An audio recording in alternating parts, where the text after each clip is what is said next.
From shame and shadow recast, in black and gold reborn. Hello, my friends, I am but a humble remembrancer, and today we're going to be taking a look at The Black Legion, the second book in the hopefully ongoing at some point series. Synopsis. This story is actually pretty straightforward when you get down to it. It's just the Black Legion making their way out of the Eye of Terra, dealing with rivals as they do so that they can go fight the Black Templars. It is about as straightforward as a story can go, and they do meander on a bit getting to the point. I will go ahead and say this before anything else. The whole point of this story, like the thing you're really here for, is the insightful dialogue and the sort of interesting words between the different characters. The story itself, not that out there or interesting. It's just, oh, we're all leading up to a big battle. We had the big battle.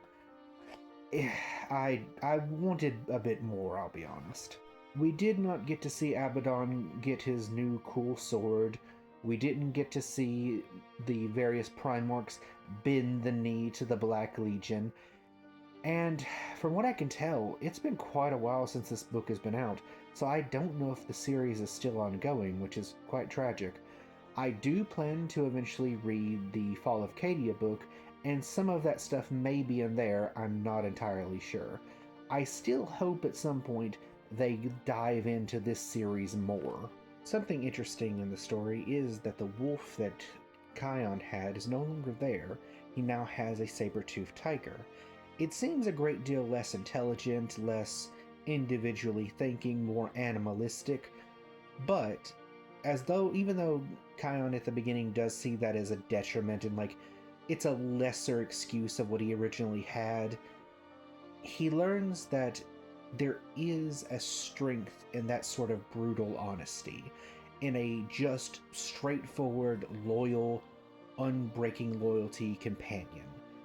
I like how he, at the beginning, just doesn't care for it, not just kind of keeping it around out of habit of needing a pet, but then growing a true appreciation for it. At the end of the day, I give this story 3 stars out of 5.